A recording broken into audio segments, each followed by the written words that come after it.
बच्चों, हम लोग टेस्ट पेपर का डिस्कशन करने जा रहे हैं जिसका टॉपिक है रे ऑप्टिक्स एंड इलेक्ट्रोस्टैटिक्स। चलिए, क्वेश्चन नंबर 1 आपके सामने है। सवाल पढ़िए जरा। क्वेश्चन में कहा जा रहा है कि angle between mirror is 80 degree, then total deviation produced by this mirror system for given ray. बताइए, कोई लाइट रे पहले मिरर पे आया, दूसरे पे पड़ा, फिर बाहर गया, तो कितने रिफ्लेक्शन हुए? 2 रिफ्लेक्शन। मैंने आपसे कहा था कि deviation after 2 reflection, deviation after 2 reflection, ये एकदम स्टैंडर्ड हमने आपको क्लास में कराया है। डेविएशन आफ्टर 2 रिफ्लेक्शन, 2 रिफ्लेक्शंस, ये होता है डेल्टा बराबर 360 डिग्री माइनस 2 थीटा। तो ये देखिए 360 डिग्री माइनस 2 इंटू थीटा हो गया 80। तो ये बताओ 360 में से 160 गया, आंसर होगा हमारा 200 डिग्री। तो आंसर होगा ए पार्ट 200 डिग्री। आगे बढ़ते हैं। क्वेश्चन नंबर 2 देखिए। सवाल में कह रहे हैं वेलोसिटी ऑफ इमेज बताना है और ऑब्जेक्ट की वेलोसिटी हमको दी गई है। मिरर हमारा देख लो जरा कौन सा है, बाइजेड मिरर बोला गया है। मिरर है बाइजेड, क्वेश्चन पढ़ लीजिए। तो अगर बाइजेड मिरर है तो इसका नॉर्मल हो गया x। तो हमने आपको क्या सिखाया था कि इमेज की जो वेलोसिटी होगी विद रिस्पेक्ट टू अर्थ, उसमें ऑब्जेक्ट की वेलोसिटी का वो कंपोनेंट रिवर्स हो जाएगा जो मिरर के नॉर्मल के अलॉन्ग होगा, और मिरर के पैरेलल जो कंपोनेंट होंगे वो चेंज नहीं होंगे। तो velocity of image with respect to earth अगर हम लिखें तो बताओ बाइजेड का नॉर्मल है x, तो x कंपोनेंट रिवर्स हो जाएगा -3i, और y और z कंपोनेंट सेम रहेगा, ये 4j माइनस 5k। ये आ गई velocity of image with respect to earth. पहला पार्ट आंसर होगा। Question number 3।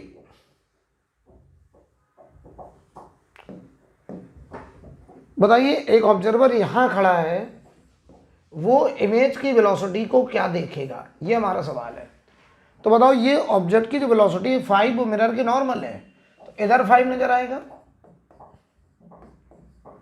और ये जो मिरर है ये 1 से जा रहा है इधर। तो बताओ, मिरर अगर अपने नॉर्मल के लॉन्ग v से जाता था तो इमेज इधर 2 से जाएगी, उसी डायरेक्शन। तो velocity of image with respect to earth जो आएगी वो 7 मीटर पर सेकेंड आएगी, और डायरेक्शन है -i, यानी 7 metre per second towards left. ए पार्ट आंसर होगा।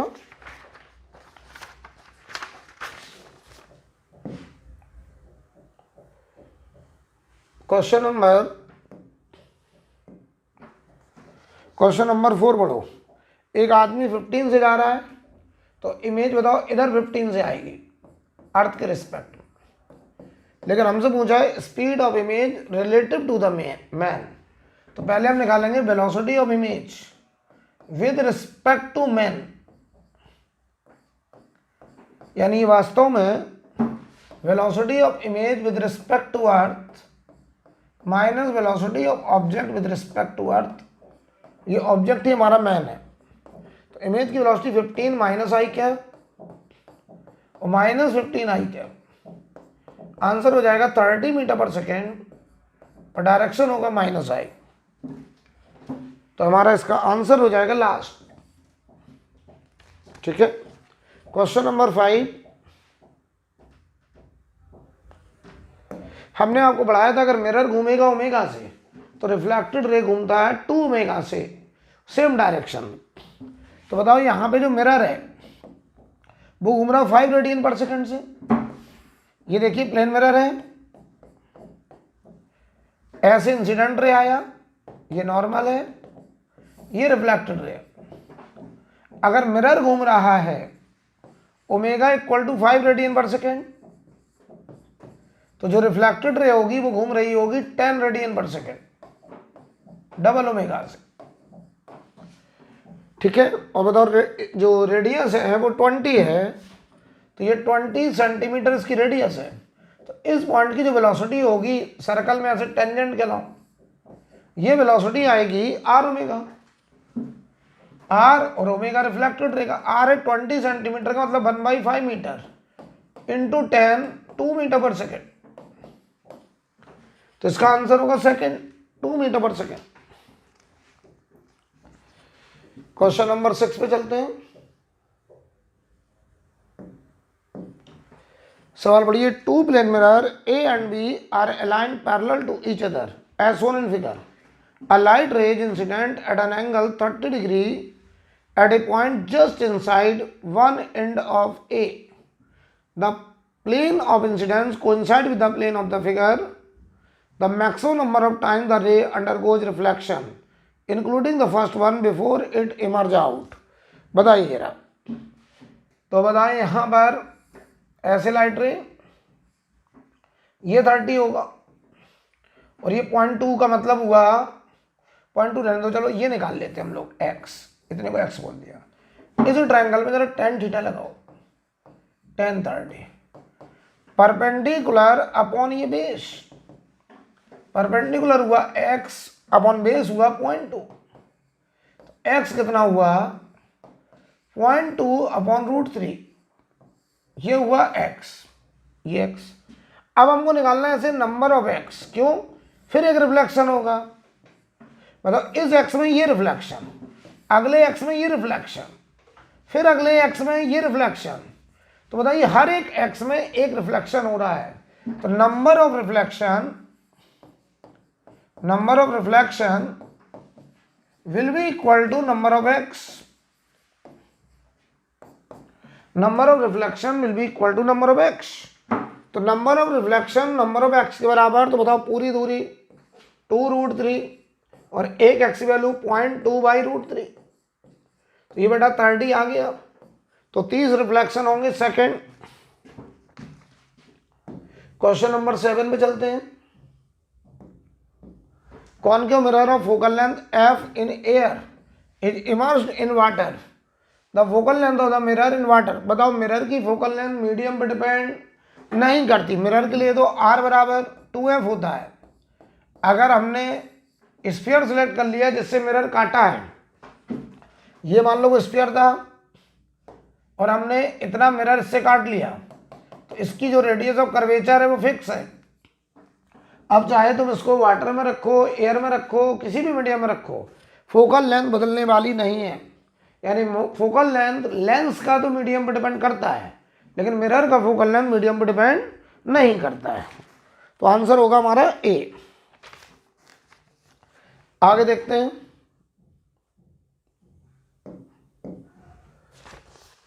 Virtual image formed by concave mirror of focal length 6 centimetre is 3 times of object. बताइए mirror कौन सा है, कॉनकेव, ये कॉनकेव मिरर है, वर्चुअल इमेज बन रही है, तो बताओ इसकी जो फोकल लेंथ है वो 6 सेंटीमीटर। याद करो मैंने तुमसे कहा था 4 रीजन हम लोग लेते हैं इनफाइनाइट से, सेंटर ऑफ कर्वेचर, एक सेंटर ऑफ कर्वेचर फोकस और एक फोकस से पोल और पोल से इनफाइनाइट। तो अगर ऑब्जेक्ट पोल और फोकस के बीच में कहीं भी होगा तो इमेज पोल और इनफाइनाइट के बीच में कहीं भी बनेगी। तो बताओ अब हमें इसका मतलब यहाँ अगर हम ऑब्जेक्ट रखेंगे तो इमेज यहाँ पे मैग्नीफाइड बनेगी वर्चुअल। तो सोचो ये जो दूरी होगी x जहाँ ऑब्जेक्ट रखना है, ये फोकल लेंथ से तो कम होगी, यानी x will be less than 6 centimetre. तो जो आंसर होगा वो 6 सेंटीमीटर से कम होगा, तो आंसर होगा ए 4 सेंटीमीटर।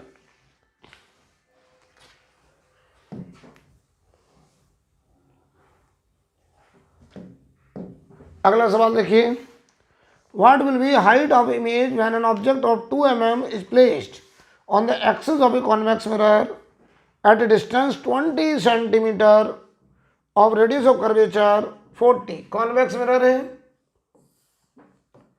बताओ रेडियस ऑफ कर्वेचर 40 है, तो फोकल लेंथ हो गया बेटा 20। एक ऑब्जेक्ट 20 सेंटीमीटर पर ऐसे रखा है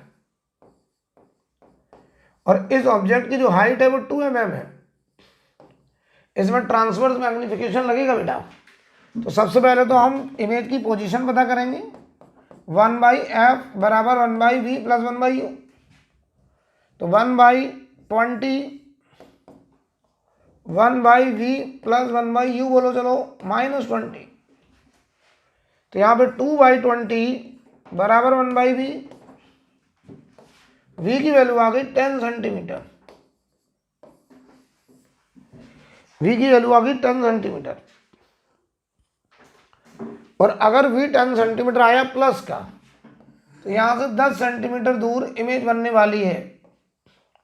तो मैग्निफिकेशन होगा ट्रांसवर्स -v/u माइनस ये +10 और u हो गया -20। तो ये आया प्लस का हाफ। प्लस हाफ का मतलब है इरेक्ट और आधा, यानी 2 का आधा 1 mm। मैग्निफिकेशन प्लस हाफ आ रहा है, यानी इमेज इरेक्ट बनेगा और आधा साइज का बनेगा। Question number 10, focal length of a convex mirror is 20 centimetre, then radius of curvature. लो, इसमें तो कुछ है ही नहीं बेटा। मिरर में r बराबर क्या होता है 2f, तो 40 हो जाएगा। क्वेश्चन नंबर 11, हमसे कह रहे हैं find out average velocity of image पूछा है, इमेज की एवरेज वेलोसिटी। कह रहे हैं कोई ऑब्जेक्ट ए से बी तक, ए 60 सेंटीमीटर पे बी तक भागा है, यहां से यहां तक गया, ये कितने टाइम में 3 सेकंड में। तो कहना बताओ इमेज जो है उसकी एवरेज वेलोसिटी बतानी है। तो पहले एक काम करो, जब ऑब्जेक्ट यहां था तो इमेज कहां होगा पहले ये पता करते हैं। तो बताओ u हमारा -60 हुआ, फोकल लेंथ हमारा -10 हुआ, तो हम पहले v1 निकालेंगे। तो 1/v1 plus 1/u equal to 1/f। तो 1/v1 1/-60 1/-10, 1/v1 1/60 plus -1/10, 60 LCM, v1 आ गया बेटा -12, -12 आ गया। अब सोचो जरा, अगली बार हम u इसको लेंगे तो u2 जो होगा वो -30 होगा। तो बताओ f हमारा -10 है, तो b2 निकालेंगे। 1/f बराबर 1/v प्लस 1/u। तो f की वैल्यू हमारा -10 है, b2 हमको निकालना है, u हमारा -30 है। तो 1/v2 1/30 माइनस 1/10, एलसीएम 30, 1 - 3, b2 आ गया माइनस का 15 सेंटीमीटर। पहले था -12, अब -15। तो सोचो इमेज, ये मिरर है, पहले था हमारा -12 पे यहां, अब पहुंच गया -15, ऐसे गया इमेज। ये इमेज इधर भाग रहा है, ये 12 है और ये 15 है, यानी इमेज बताओ 3 सेंटीमीटर शिफ्ट हुआ है 3 सेकंड के अंदर। तो एवरेज वेलोसिटी इमेज की, displacement 3 centimetre, time 3 second, direction -i। तो आंसर होगा 1 सेंटीमीटर पर सेकंड माइनस i कैप। तो हमारा आंसर सेकंड हो जाएगा -3, सॉरी -1, थर्ड आंसर, माइनस मतलब left side, third answer. Question number 12 देखो, the frequency of a light ray is इतना हर्ट्ज, ये फ्रीक्वेंसी है 6 × 10⁻14 hertz. Its frequency when it propagates in a medium of refractive index. बताओ refractive index 1.5। क्या सिखाया था आपको? Frequency is the property of source. Medium बदलने पर लैम्डा बदल जाएगा, वेवलेंथ बदल जाएगा, स्पीड बदल जाएगी, लेकिन फ्रीक्वेंसी चेंज नहीं होगा। मीडियम बदलने पर क्या क्या चेंज नहीं होता था? जो सोर्स की प्रॉपर्टी होती है, फेज नहीं बदलता था, वेव फ्रंट नहीं बदलता था, और हमारा फ्रीक्वेंसी चेंज नहीं होगा, कलर चेंज नहीं होता था। आगे बढ़ते हैं। तो इस सवाल का जो आंसर है बताइए क्या हो जाएगा? फ्रीक्वेंसी चेंज नहीं होगी तो आंसर थर्ड हो जाएगा। चलिए क्वेश्चन नंबर 13 पे चलते हैं। A light wave has a frequency इतने हर्ट्ज एंड वेवलेंथ इतने मीटर, द रिफ्रैक्टिव इंडेक्स। तो पहले चलो वेव वेलोसिटी निकालो। फ्रीक्वेंसी इंटू वेवलेंथ 4 इंटू 10 की पावर 14, 5 इंटू 10 की पावर -7, तो ये हमारा हो जाएगा 20 इंटू 10 की पावर 7, तो ये हो गया 2 इंटू 10 की पावर 8 मीटर पर सेकेंड। ये आ गई स्पीड। तो रिफ्रैक्टिव इंडेक्स जो होगा वो हो जाएगा C/N, ये स्पीड बराबर C/N। तो ये 2 इंटू 10 की पावर 8 बराबर 3 इंटू 10 की पावर 8 अपॉन n। n बराबर आ गया 3/2, मतलब आंसर होगा 1.5। आंसर फर्स्ट होगा। आगे बढ़ते हैं क्वेश्चन नंबर 14 पर। The refractive index of water with respect to air is 4/3। Water का रिफ्रैक्टिव इंडेक्स एयर के रिस्पेक्ट में 4/3। Refractive index of glass 3/2। तो refractive index of water with respect to glass, तो 4/3 डिवाइडेड बाई 3/2, आंसर आएगा बेटा 8/9। 8/9।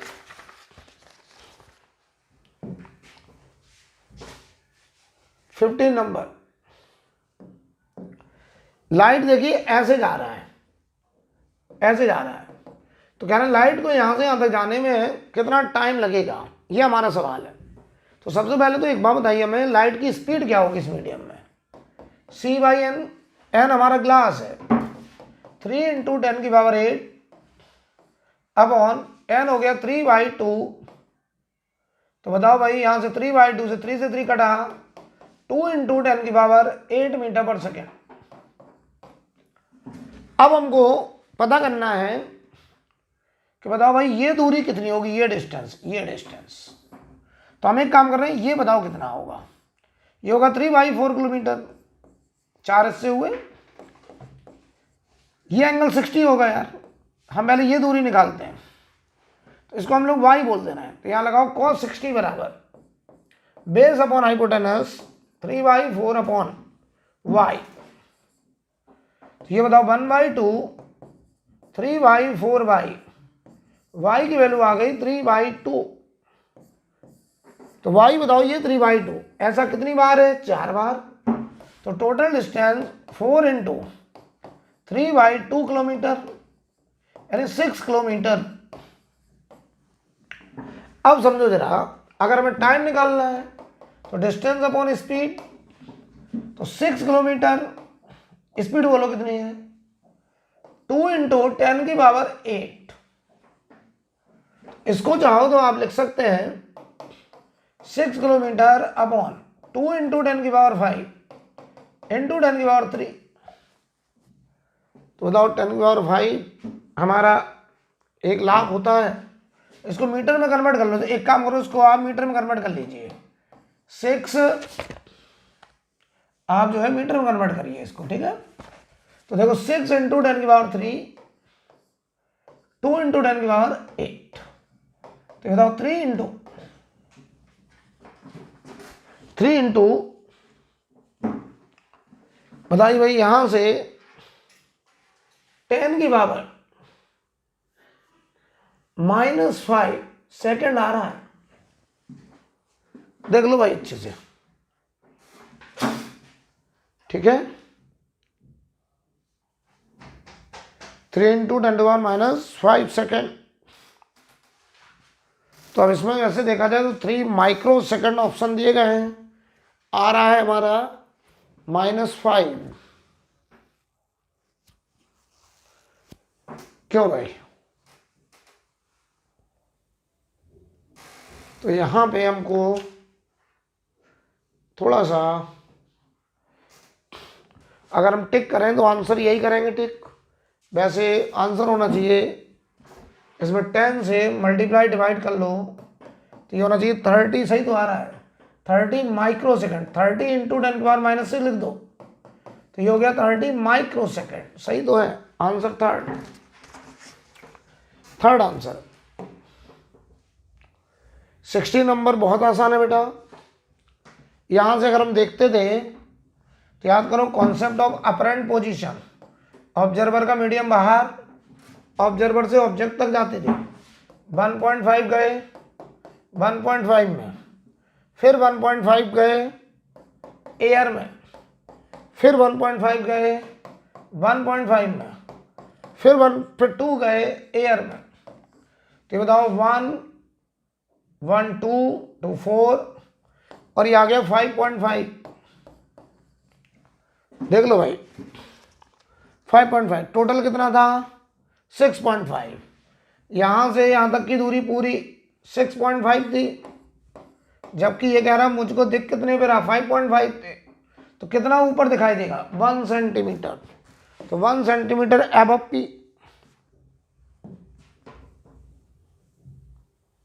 70 number. बताइए यहां पर एक कॉइन है और ऑब्जर्वर यहां से देख रहा है। हमने बीच में एक स्लैब डाल दिया। अगर ये स्लैब है और इसकी थिकनेस टी है,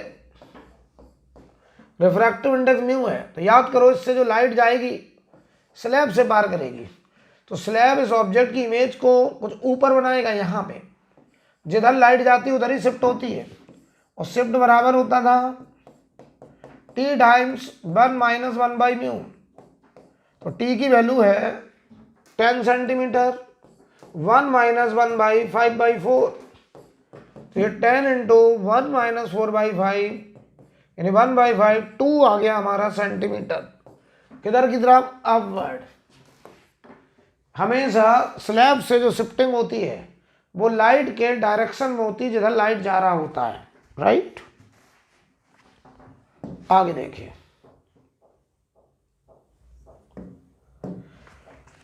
A fish rising vertically to the surface of water in a lake uniformly at the rate of 3 meters per second.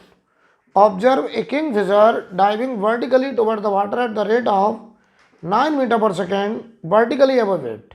If the refractive index of the water इतना for actual velocity of dive of the bird. देखिए भाई यहाँ पर एक fish है, ये fish ऊपर जा रहा है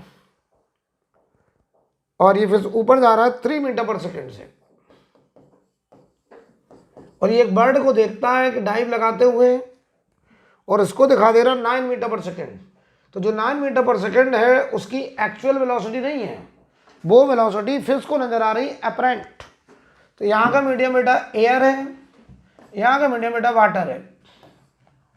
तो हम अपरेंट वेलोसिटी का कॉन्सेप्ट लगाएंगे, ये x1 ये x2। ऑब्जर्वर हमारा फिश है, फिश का मीडियम बाहर, तो अपरेंट पोजीशन बराबर फिश का मीडियम 4/3 बाहर, x2 गए 4/3 में, x1 गए एयर में। डिफ्रेंशिएट कर दो तो ये dx/dt जो आएगा अपरेंट पोजीशन का, ये अपरेंट वेलोसिटी बनेगा। और ये दिया गया है क्वेश्चन में आपका 9 मीटर पर सेकेंड। तो देखो भाई ये 9 होगा, 4/3 कांस्टेंट है, x2 का डेरिवेटिव, इसका डेरिवेटिव 3 आएगा, प्लस x1 का डेरिवेटिव v आएगा।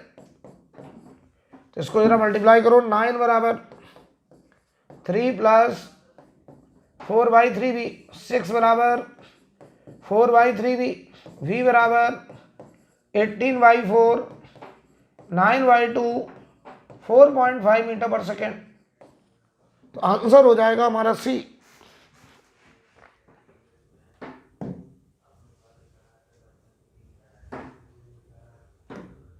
नाइनटी नंबर देखिए, what should be the value of prism angle A so that light will not comes out from AC। कह रहा लाइट AC से बाहर ना आए। इसके लिए हमारा सवाल है प्रिज्म एंगल की क्या वैल्यू ताकि यहां से बाहर ना आए। या नॉर्मल ड्रॉ करो, इन दोनों का सम A होता है तो ये A हो गया।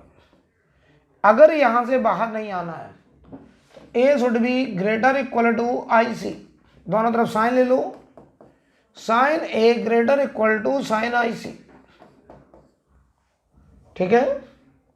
तो sine A greater equal to sine IC n rarer upon n denser, यानी sine A greater equal to 1/√2, यानी A should be greater equal to 45 degree, यानी तभी लाइट रे बाहर नहीं आएगी जब एंगल 45 से बड़ा हो या बराबर हो। तो 45 भी सही हो सकता है, 60 भी सही हो सकता है। Answer both B and C. Angle 45 से बड़ा और 45 के बराबर दोनों आंसर हो सकते हैं, राइट। चलो बच्चों आगे बढ़ते हैं, 20 नंबर देखते हैं। सवाल मतलब बोला गया ये डी कितना हो ताकि after reflection from the mirror retrace its path, कि लाइट रे मिरर से रिफ्लेक्शन के बाद अपने पाथ पर बैक हो जाए, रिट्रेस कर जाए। तो बताओ ये डी हमको निकालना है पाथ रिट्रेस करने के लिए। तो एक काम करते हैं बेटा, पहले इस लेंस से इमेज बनाते हैं और वो इमेज मिरर के सेंटर ऑफ कर्वेचर पे बननी चाहिए ताकि मिरर पर नॉर्मली पड़े। यानी स्टोरी कुछ ऐसी होगी, देखो ऐसे लाइट रे गई, ऐसे गई, और ये लाइट रे अपने पाथ पर ऐसे बैक तभी होगी जब ये पॉइंट इस मिरर का सेंटर ऑफ कर्वेचर हो। तो पहले चलो बेटा हम ये v निकालते हैं। तो कॉन्वेक्स लेंस के लिए 1/f बराबर 1/b माइनस 1/u, तो 1/10 बराबर 1/b माइनस 1/u हमारा हुआ -15, 1/10 माइनस 1/15 1/b, ये हुआ 30, 3 - 2 1/v, v की वैल्यू आ गई है +30। तो बताओ ये 30 हुआ, ये 30 हुआ, तो ये दूरी कितनी होगी d - 30। इसका मतलब ये हुआ ये दूरी d - 30, तो d - 30 should be equal to radius, तो रेडियस बराबर होगा 2f, तो d - 30 बराबर 2 × 10, d आ गया 50 सेंटीमीटर। Answer 50 centimetre.